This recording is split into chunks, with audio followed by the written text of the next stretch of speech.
이제 우리에게 주신 하나님의 말씀을 받는 시간입니다. 가능하신 분은 모두 자리에서 일어나 말씀을 받도록 하겠습니다. 오늘 본문은 요한복음 12장 1절에서 9절 말씀입니다. 말씀을 저와 여러분이 한 절씩 교독하고 끝절은 합독하겠습니다. 6월절 엿새 전에 예수께서 베다니에 이르시니 이곳은 예수께서 죽은 자 가운데서 살리신 나사로가 있는 곳이라.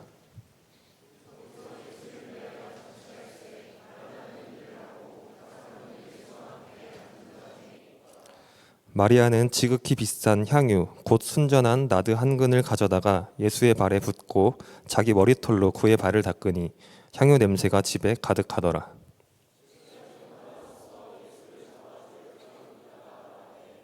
이 향유를 어찌하여 300데나리온에 팔아 가난한 자들에게 주지 아니하였느냐 하니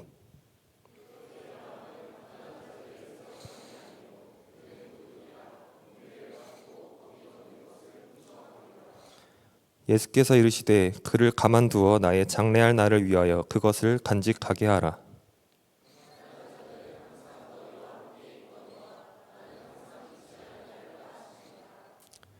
유대인의 큰 무리가 예수께서 여기 계신 줄을 알고 오니 이는 예수만 보기 위함이 아니요 죽은 자 가운데서 살리신 나사로도 보려 함이러라.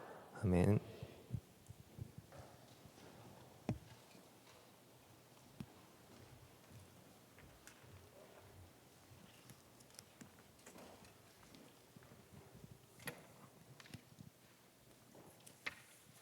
함께 고백합시다.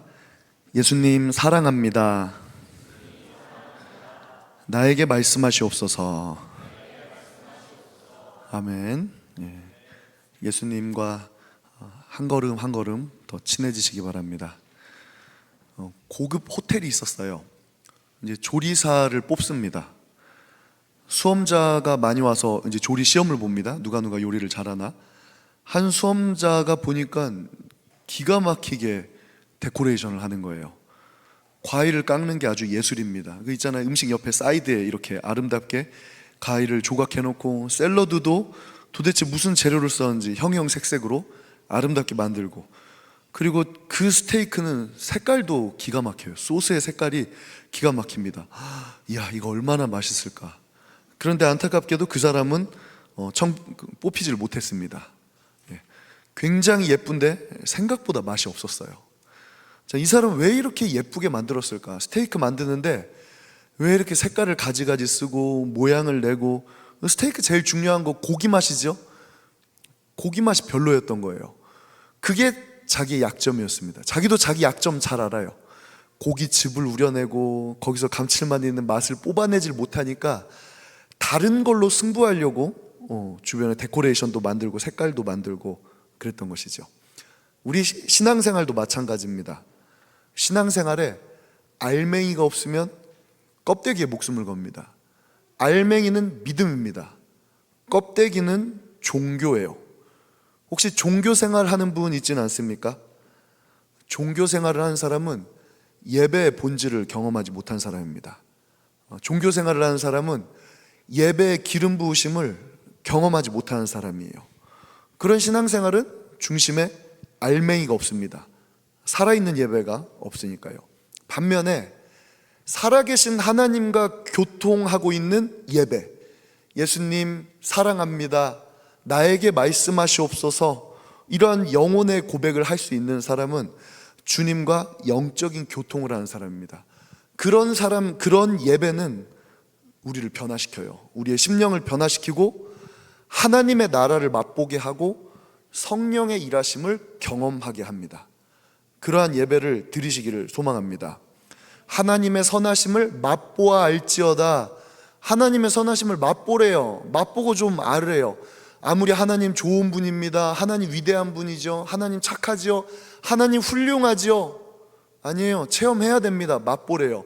성령의 역사하심과 임재와 예배를 통해서 그런 하나님의 신비 속으로 들어가시기를 축원합니다. 그래서 우리가 수요일마다 기도하는 겁니다. 항상 거의 고정적으로 변하지 않는 4가지 기도 제목을 주면서 여러분들에게 부르짖게 하는 거예요. 기도 제목을 물론 처음부터 끝까지 제가 다 써주진 않습니다. 그냥 러프하게 4가지 적어놓고 그걸 가지고 거의 1시간 가까이 기도를 하는 겁니다. 그 속에서 구하는 거예요. 여러분 한번 해보세요. 와 보세요. 와서 보라. 하나님의 선하심을 맛보라. 성령의 역사하심을 맛보라. 예수 그리스도의 임재하심을 와서 보라. 네, 귀가 열린 자들은 와서 보시기를 축원합니다.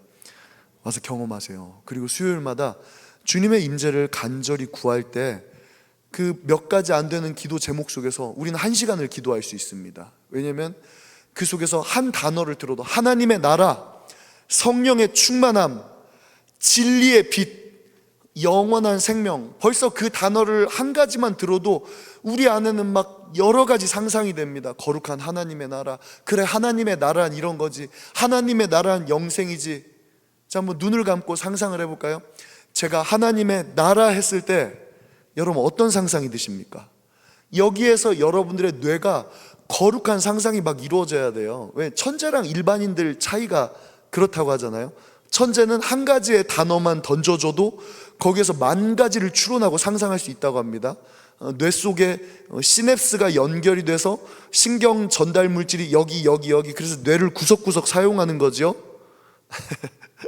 예, 갑자기 뇌과학 얘기로 흘러갔는데 그게 중요한 게 아닙니다. 나는 목사님 제 뇌는 평평해요. 저는 머릿속 별로 머리를 안 써서 전두엽이 발달하지를 못했어요. 저는 별로 내 시냅스가 약한 것 같습니다. 아니요, 영적인 세계는 그렇지 않습니다. 거룩한 상상력을 펼치세요. 간절한 기도 제목을 가지세요.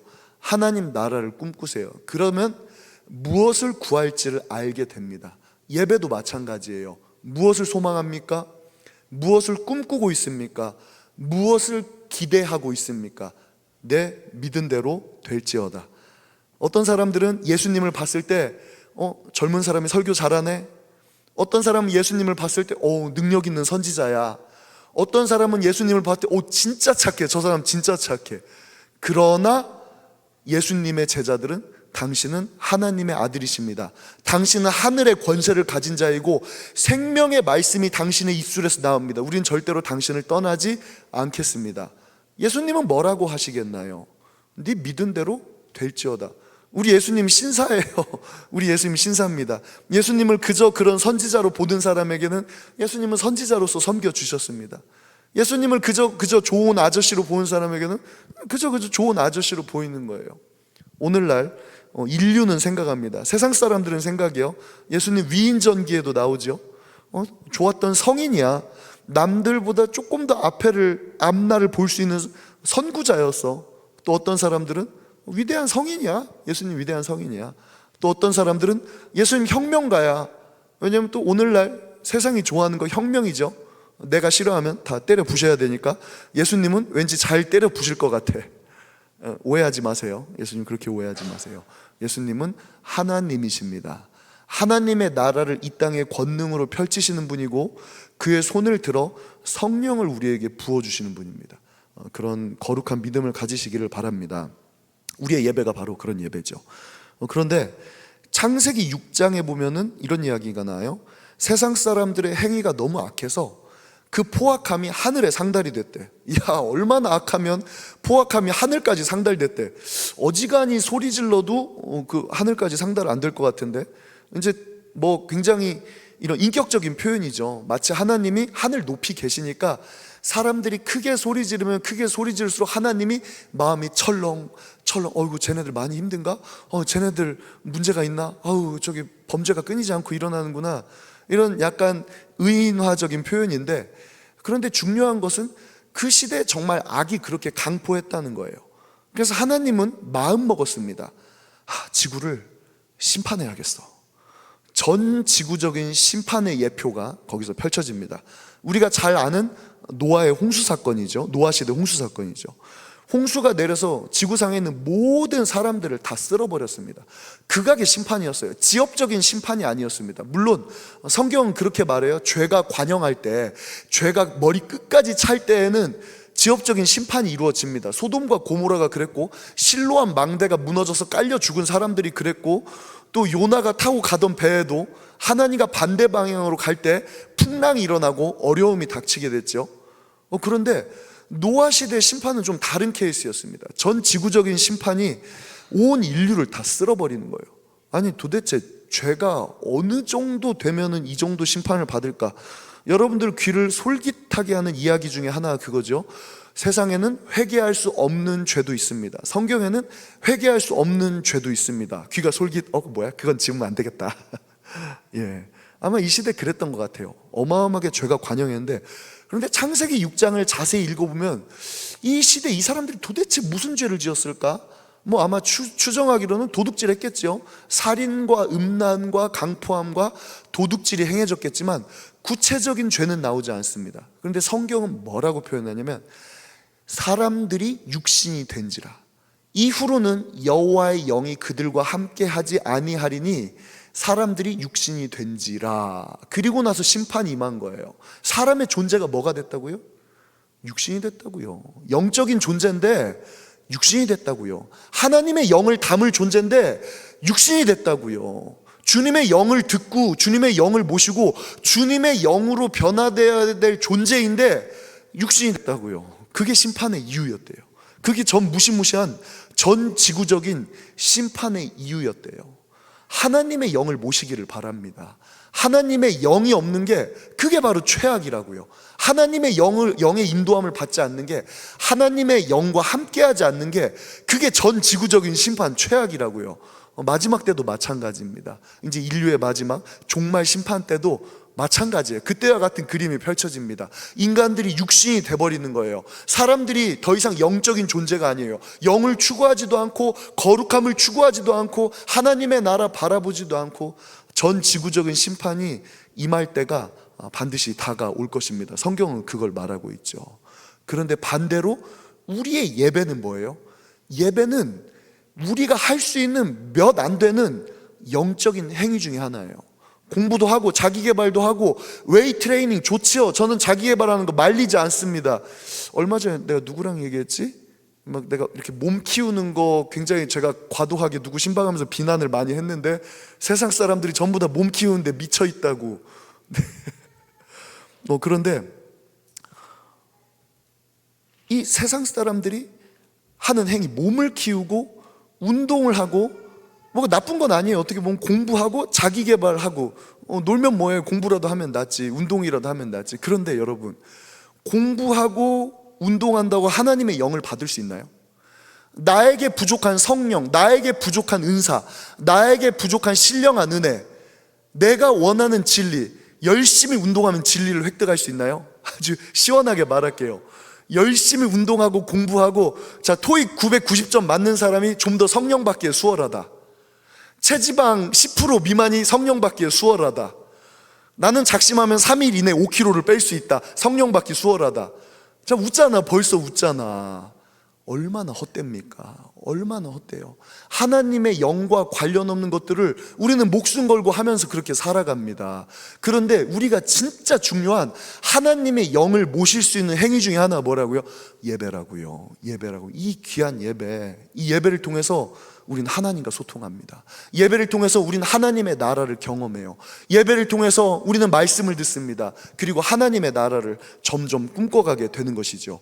그리고 그 예배의 모습을 통해서 우리는 하나님을 점점 알아가게 되는 것이죠.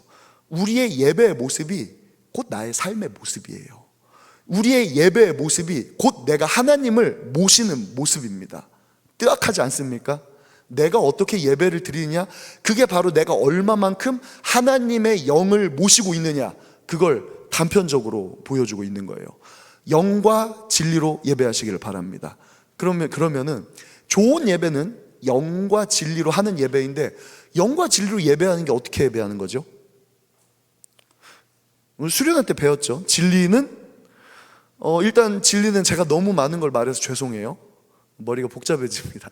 진리는 하늘의 실체죠. 가장 진실한 실체, 변하지 않는 실체. 그런데 실체라는 말을 썼어요. 왜냐하면 진리는 단순히 영으로 국한되지 않습니다. 영은 눈에 보이지 않으니까 영이죠. 영은 영계에 머물러 있으니까 영이지요. 근데 진리라는 건 조금 다른 개념이에요. 그것이 실체를 이루는 것이 바로 진리입니다. 영원하신 하나님의 속성이 우리에게 와서 실체가 됐어요. 진실이 됐어요. 변하지 않는 사실이 됐습니다. 눈으로 볼 수 있어요. 손으로 만질 수 있어요. 느낄 수 있어요. 살아갈 수 있어요. 자, 이거보다 하나, 둘, 셋. 여러분 그러면 안 돼요. 예수님이잖아요. 예수님 가장 변하지 않는 실체. 영이신 하나님을 손으로 만질 수 있고 사랑할 수 있고 붙잡을 수 있고 냄새 맡을 수 있고 함께 식사하고 함께 살아가고 함께 사랑하는 그 실체, 진리, 바로 예수님입니다. 영과 진리로 예배를 드린다는 건 바꿔 말해서 예수로 예배하는 거예요. 예수로 예배하는 겁니다. 최고의 예배는 뭐예요?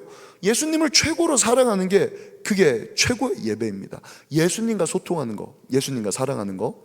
오늘 본문으로 가면은 나사로, 마르다, 마리아 3남매가 또 등장합니다. 이분들은 요한복음 자주 나오죠. 거의 주인공급입니다. 이분들이 또 예수님을 되게 사랑해요. 셋이 가족입니다. 몰랐죠? 세상적으로는 그렇게 특별할 게 없는 분들인데 예수님과 관계에서만큼은 둘째가라면 서러운 분들입니다. 그리고 이날도 어김없이 이분들은 예수님을 모시고 예배하고 있었어요. 잔치했다고요. 예수님 모시고 먼저 언니 마르다는 역시 일하고 있었어. 예수님 뭐 해드리지? 예수님 뭐 맛있는 거 해드리지? 오늘은 계란볶음밥 해드릴까? 마르다는 그게 문제죠. 맨날 바빠. 예수님한테 뭐를 좀 받으라고 맨날 자기가 예수님한테 뭐 해줘야 돼. 자, 그리고 나사로, 이 집의 장남 나사로. 이 사람도 믿음이 보통 사람 아닙니다. 우리가 자세히 읽어보진 않았지만 나사로는 예수님 말씀을 잘 들어요. 이날은 나사로가 설교를 듣고 있었습니다. 그리고 그게 나사로의 강점이죠. 왜냐하면 예수님 말씀이 잘 들린다. 난 설교 말씀이 잘 들려요. 나는 영적인 얘기 잘 들립니다. 나는 길을 가다가도 예수님 얘기만 들으면 귀가 번쩍 뜨입니다. 혹시 그런 분 있나요? 설교를 듣다가도 졸다가도 나는 예수님이란 단어만 나오면 눈이 반짝 열려. 예수님? 예수님 얘기? 내가 제일 사랑하는 예수님 얘기?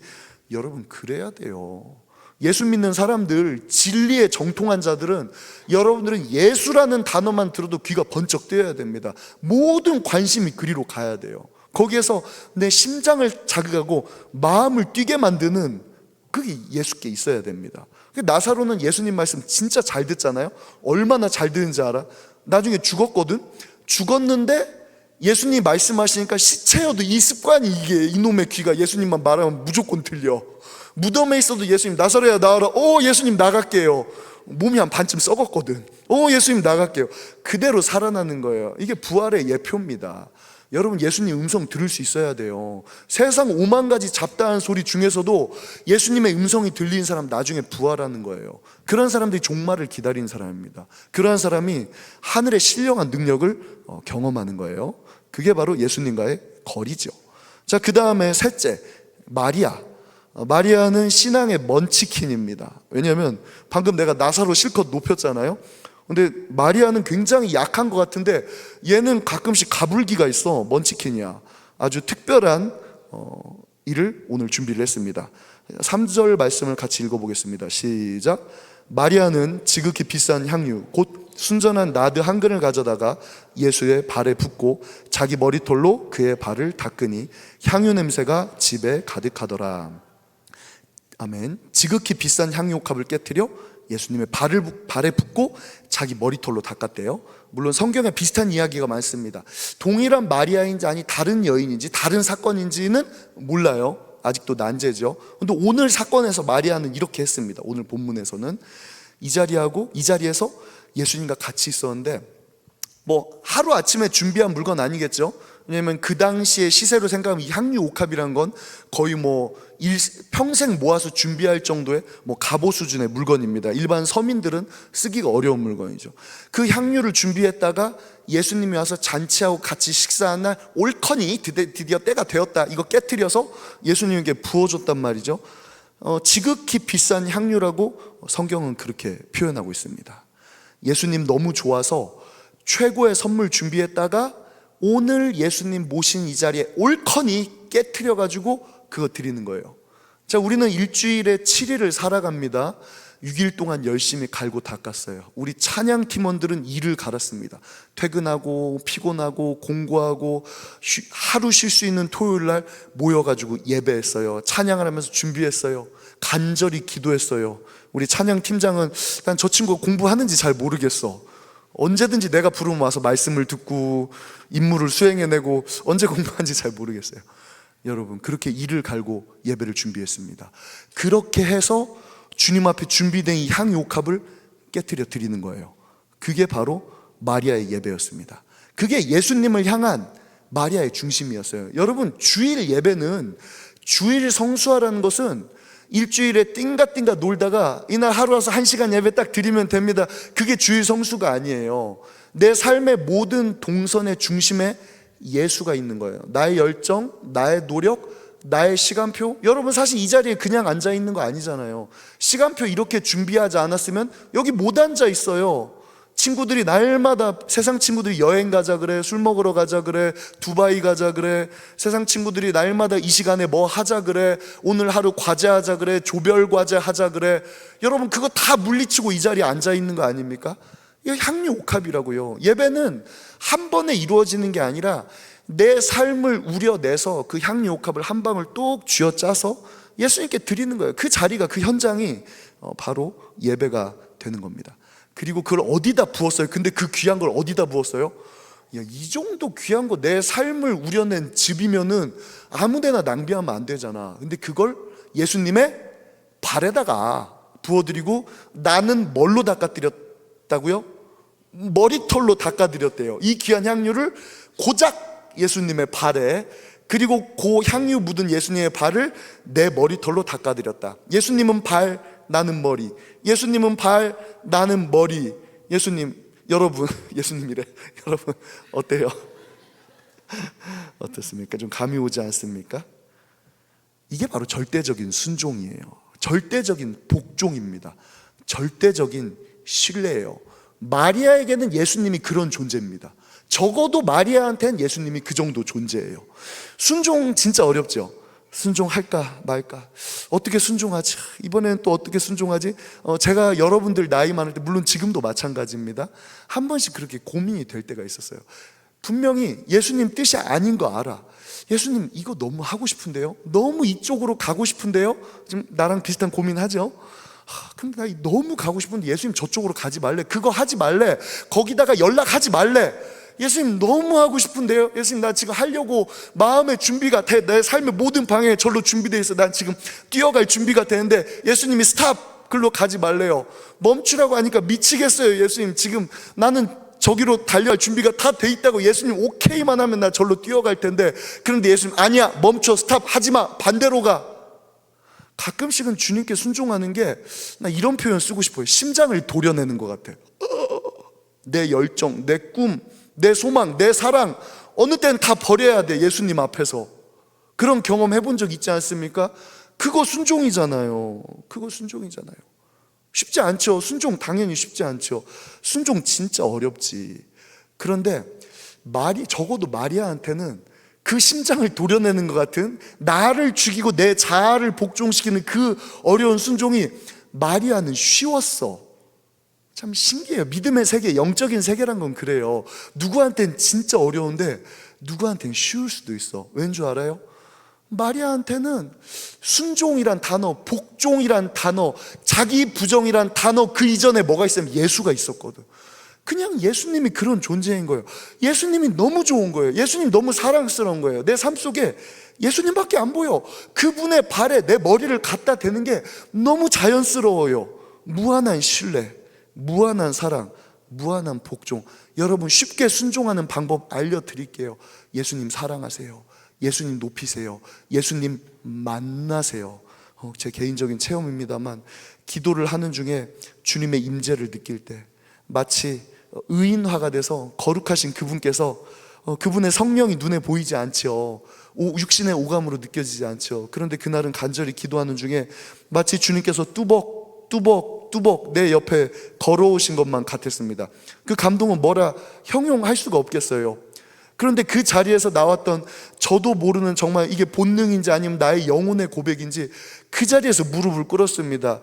그리고 너무 거룩하신 주님 앞에 몸둘 바를 모르겠더라고요. 그때 깨달았어요. 아, 이게 회개구나. 내가 뭐 잘못해서 예수님 제가 도둑질했어요, 친구 미워했어요, 제가 저 사람한테 욕했어요, 하나님 제가 거룩한 공동체를 회방했어요, 이런 게 죄가 아니라 예수 그리스도의 임재 앞에 서는 게 그게 바로 회개구나. 주님의 너무 아름다운 그 찬란한 영광의 빛과 주님의 아름다움 앞에서 내 존재 자체를 주님 앞에 드릴 수가 없었어요. 뭐라고 비유하면 좋을까요? 너무 아름답고 훌륭하고 잘 보이고 싶은 사람한테 그날 내 손가락이 막 손톱이 내가 물어 뜯어서 여기 때가 가득 끼고 너무 더러워, 초등학생처럼 손을 막 숨기고 싶고 나의 예쁜 모습을 보이고 싶고, 이거랑은 비교가 안 되는 것 같아요. 주님의 임재를 경험할 때 주님의 그 사랑, 순종도 그런 맥락에서 주님을 사랑하세요, 주님을 만나세요, 주님을 모시세요. 그러면 순종이 돼요. 그러면 사랑이 됩니다. 마리아의 예배가 바로 그런 예배였던 것이죠. 그런데 마리아는 그런 순종을 했는데 5절 보면은 엉뚱한 얘기가 나오죠. 4절부터 읽을게요. 4절 5절 시작. 제자 중 하나로서 예수를 잡아줄 가룟 유다가 말하되 이 향유를 어찌하여 300데나리온에 팔아 가난한 자들에게 주지 아니하였느냐 하니. 아멘. 네, 드디어 가룟 유다 등장입니다. 마리아는 옆에서, 지금 마리아가 예수님께 향유를 깨뜨리는 장면이 뭐라고요? 예배라고요. 그 향유가 온 집안에 가득 찼습니다. 그 향기가 온 집안에 이제 진동을 하는 거예요. 누가 봐도 그건 예배입니다. 우리 예배 그렇게 돼야죠. 우리의 예배가 너무 간절하고 예수님을 향한 사랑과 진실함과 열정이 너무 뜨거워서 불신자들이 봐도, 안 믿는 사람들이 봐도 쟤네 예배하는구나, 도대체 쟤네 모시는 신은 어떤 신이야, 이 정도 예배 돼야 됩니다. 우리의 임재가 너무 뜨거워서 성령을 못 느끼는 사람도 이 자리에 오면 누구나 성령 받고 함께 눈물 흘리고 애통하고 예배하는, 그게 바로 예배 현장이죠. 야, 그런데 이 정도 현장인데도 거기에 마음을 못 내려놓은 사람이 있어. 누구야? 가룟 유다예요. 가룟 유다. 그리고 얘는 오히려 막 마리아를 비방합니다. 야, 너 그거 돈 아깝게 그거 깨트리면 어떡해? 아, 진짜 돈 아까운데 저걸 저렇게 한 번에 다 부시면 어떡해? 낭비도 저런 낭비가 어디 있어? 쟤를 뭐라고 트집 잡지? 아, 그래. 야, 그거 팔아다가 가난한 사람 도와주면 얼마나 많이 도와줄 수 있어? 막 뭐라고 합니다. 이게 바로 마귀의 속임수예요. 마귀는 바보가 아니에요. 여러분, 생각과 판단력으로 마귀를 이기려고 하지 마세요. 진리가 아니면 마귀는 절대 못 이깁니다. 진실이 아니면 절대 마귀는 못 이겨요. 내 지혜로 마귀랑 싸우려고 하지 마세요. 마음속에 고민이 들 때 하나님의 말씀 붙잡으세요. 마음속에 염려가 찾아오고 근심 걱정이 찾아오고 심히 고민이 되고 또 고민이 될 때는 말씀 붙드세요. 염려하고 고민하고 내가 길이를 재고 내가 판단하면 반드시 마귀한테 패배합니다. 마귀가 여기서 속이는 부분은 그거예요. 가난한 자 도와줘야지. 그런데 가난한 자 도와주는 것도 뭐 일정 부분 성경에서 강조하는 부분도 있죠. 일정 부분 맞는 말인데, 그런데 중요한 건 그거예요. 우선순위를 뒤바꾸는 겁니다. 분명히 그것도 맞는 말이긴 한데 여기선 그게 1번이 아니에요. 우선순위 놓쳐서 신앙에서 낭패보는 경우가 얼마나 많습니까? 우린 그렇게 마귀에게 속는 거예요. 사람 도와줘야지, 사람을 위로해줘야지, 사람을 기쁘게 해줘야지, 평화롭게 지내야지. 또는 그래, 지금 예수님 믿지만 지금 다른 게 더 급하잖아. 시련당한 친구 위로해줘야지, 오랜만에 가족 모임 가야지, 사람 어려운 사람 도와줘야지. 예수님 안 믿는 건 아니에요. 예수님이 소중하지 않은 건 아닌데 그냥 순번에만 밀렸을 뿐입니다. 신앙생활도 나중에, 영적인 것도 나중에 착각하지 마시기를 바랍니다. 예수님이 없으면 사랑이 성립되지를 않아요. 예수님이 없으면 예배가 성립되지 않습니다. 또 예배보다 봉사가 먼저 될 수 없습니다.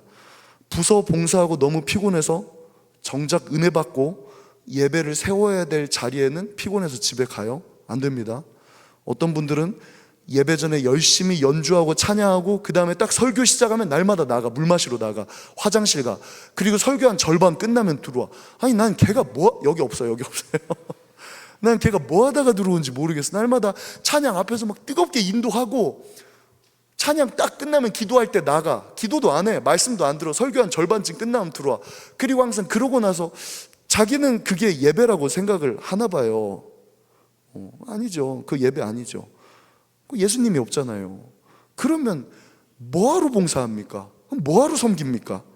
예수님이 없으면 뭐 하려고 신앙생활해요? 우선순위가 바뀐 거잖아요. 근데 그게 가만히 보면 세상의 방식입니다. 교회는 항상 예수님이 우선이 돼야 돼요. 은혜가 항상 우선이 돼야 됩니다. 그게 안 되면 본질을 놓치는 거예요. 고급 식당에서 아까 말한 요리 안 하고 데코레이션만 하고 장식 꾸미고 인테리어 하고 아무 소용 없어요. 아무 소용 없습니다. 먹어야죠. 고급 식당에서 먹어야죠. 우선순위 바뀌어서 예수님 잃어버리면 아무 소용 없습니다. 그 우선순위, 신앙은 우선순위죠. 그 우선순위가 바로 내가 예수님을 모시는 정도입니다. 예수님이 내 마음속에 앉아 계신 자리의 순서가 있어요. 왕의 자리에 앉아 있습니까? 2등석, 3등석, 말단석. 예수님이 내 마음속 자리 어느 정도 등급에 앉아 있나요? 혹시 꼴등? 예수님 꼴등? 있어요. 예수님 꼴등인 분들. 그런 사람은 물론 예배당 안 나오겠죠. 예수님은 믿지만 예배 안 드리는 분들 많습니다. 그건 예수님을 믿긴 믿지만 내 마음속에서는 꼴등이에요. 나중에 예수님 얼굴 어떻게 보려고 그러는지 모르겠습니다. 내 마음속에서 예수님이 왕이 돼야 돼요. 그래야 예수님께서 나를 다스릴 수가 있는 겁니다. 내가 예수님을 마음속에 높여드린 만큼 예수님께서는 일하실 수가 있는 겁니다. 신앙은 우선순위의 싸움이에요. 무엇을 우선순위에 두느냐. 예수님께서는 우리 믿는 사람들에게 많은 능력을 약속하셨습니다. 변화를 약속하셨습니다. 그런데 우리는 그런 언약들을 사용하지도 못하는 때도 있고 변화를 경험하지도 못할 때도 있고 아무런 영적인 도움을 얻지 못할 때도 있어요. 그리고 그런 신앙생활이 10년, 20년, 30년 너무 오래돼서 그게 그냥 당연한 종교생활로 굳어지는 경우도 있습니다. 왜 그런 줄 알아요? 예수님이 우선순위에서 밀려서 그래요. 아니 예수님이 왕이어야 왕의 역할을 하시죠. 내 마음속에서 예수님이 왕이 아니고 신하인데 예수님이 신하한테 야 네가 전쟁 나가 싸우라, 네가 결정해라, 네가 다스려라. 신하는 그거 못해요. 그래서 예수님이 힘을 쓰실 수가 없는 것이죠. 가룟 유다 그러는 거예요. 가난한 자들을 왜 안 도와줬냐? 속지 마세요. 예수님을 우선시하시기를 바랍니다. 마리아는 잘했어요. 예수님 높였어요. 그거면 충분합니다. 예수님을 예배했어요. 그거면 충분합니다. 그거면 된 거예요. 속지 마시기를 바랍니다. 자, 17절과 8절 말씀 함께 같이 읽겠습니다. 시작. 예수께서 이르시되 그를 가만두어 나의 장래할 날을 위하여 그것을 간직하게 하라. 가난한 자들은 항상 너희와 함께 있거니와 나는 항상 있지 아니하리라 하시니라. 아멘. 근데 사실 마리아의 이 행위가 장례를 위한 거였대요. 이스라엘은 중동이죠. 중동에서는 장례 풍습이 있습니다. 사랑하는 사람을 떠나 보낼 때 마지막으로 그 시신에다가 향유를 붓는 거예요. 이 비싼 향유가 여기에서 또 쓰입니다. 그래서 사랑하는 사람을 떠나 보내는 그 외롭고 쓸쓸하고 안타까운 길에 이제 우리나라에서 입관 예식 하잖아요. 그런 격으로다가 마지막으로 그 사랑하는 사람의 몸에다가 이 귀한 향유로 그 몸을 씻어주는 거예요. 그래서 부패하기 쉽고 시신이 썩기 쉬운 중동의 그런 극악한 기후 속에서 부패와 악취를 일부분, 전부는 아니죠, 일부분 막아주는 효과가 있습니다. 이별의 슬픔 속에 주는 최고의 마지막 선물입니다. 마리아가 예수님께 부어준 향유가 그런 의미가 있었다는 거예요. 예수님 너무 좋죠. 그 당시에 사람들, 우리도 뭐 예수님 안 사랑하는 사람 어디 있습니까? 사실 예수님 알면은 안 사랑할 수가 없죠. 그 당시에도 많은 사람들이 예수님하고 같이 있으면 너무 좋습니다. 예수님하고 같이 있기만 해도 행복하죠. 그런데 사람들 사실 간과한 게 하나 있습니다. 예수님 그렇게 같이 있으면 너무 좋은데 천년만년 그런 식으로 예수님이 같이 있지는 않으셔요. 예수님은 이제 이 사람들의 모든 오물을 다 찌꺼기를 받아주고 있는 겁니다. 죄와 연약함과 저주와 사망과 나쁜 것들을 예수님 다 짊어지는 거죠. 그리고 결국에는 예수님 혼자 그거 다 가지고 가시는 겁니다. 사람들은 몰라요. 예수님이 병을 고쳐줄 때도 몰랐고, 예수님이 치료해 줄 때도, 성령 부어주실 때도 몰랐어요. 그런데 예수님은 그거 다 짊어지시고 그 어깨에 십자가를 지고 혼자 죽음의 길로 걸어갈 작정을 하는 겁니다. 그 존귀한 예수님, 그 아름다운 예수님, 마리아가 그 예수님의 가실 장래의 마지막 길을 예비해 줬다는 거예요. 그게 예수님의 말씀이었습니다. 아마 이런 고백이 아닐까 싶어요. 주님 십자가의 죽으심을 제가 기억할게요. 주님 앞으로 주님 죽으실 거잖아요. 우리를 위해 죽으실 거잖아요. 그거 제가 마음에 간직할게요. 그리고 주님 영원히 사랑할게요. 마리아의 신앙 고백이 담겨 있는 향유였던 거예요. 그러니까 그 비싼 향유옥화 깨트리고 향유 냄새가 온 집안에 진동하고, 그게 바로 예배가 됐던 거죠. 옛날에 그런 표현 썼습니다. 저 어렸을 때는 교회 가면 예배 보자. 요즘에는 예배 보자라는 말 잘 안 쓰지요. 그것도 굉장히 대대적인 운동이 있었습니다. 개신교 내에서 예배를 보는 게 아니다. 예배 보자라는 말이 어디서 왔냐. 옛날에 무당들이 굿하면 멀리서 굿이나 보고 떡이나 먹자 해서 종교 의례, 종교 생활을 하던 사람들이 종교 의례 보던 거에서 혹시 유래한 거 아니냐. 그래서 예배 보자는 이거 잘못된 말이다. 예배는 보는 게 아니다. 어떻게 하는 거다? 드리는 거다. 그렇죠. 근데 그때는 그렇게 알려줘도 입에 안 붙더라. 예배 드리자라는 말이 안 나와서 예배 보자, 예배 드리자. 시행착오를 많이 경험했던 것 같아요. 그렇게 해서 그 언어를, 거룩한 언어를 바꿨는데, 참 보면 우리가 드리는 예배가 그렇습니다. 주님을 내가 모시고 적극적으로 그 예배에 참여하고 올려드리는 겁니다. 예수님의 십자가 사랑의 응답에서 나도 사랑으로 희생과 헌신과 감사, 눈물과 찬양, 예배는 뭘로 드리는 거예요? 영으로 드리는 겁니다. 주님께서는 영과 진리 우리에게 주신 겁니다. 우리는 뭘로 드려요? 주님께서 영과 진리를 주셨으니까 우리도 우리의 영과 우리의 몸을 다하여 반응하는 겁니다. 우리의 몸을 거룩한 산 제사로 드리라고 그랬잖아요. 마리아의 예배가 그런 예배였던 겁니다.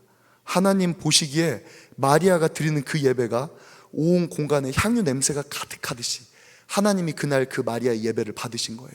그게 하나님 보시기에 향기였다는 겁니다. 예수님의 제자들은 예수님을 사랑하긴 사랑했지만 십자가의 의미를 몰랐어요. 십자가의 의미를 모르다 보니까 예수님이 부활하셔도 예수님을 못 알아봅니다. 주님이 십자가에 죽으시는 것이 무엇인가? 아직까지는 예수님을 사랑하지만 믿음이 거기까지는 연결되지 않았어요. 십자가가 뭔가? 여러분, 예수님 사랑하지만 내 믿음이 예수님 십자가까지 연결 안 될 때 많습니다. 그런 사람들도 많아요. 거기까지 연결돼야 됩니다.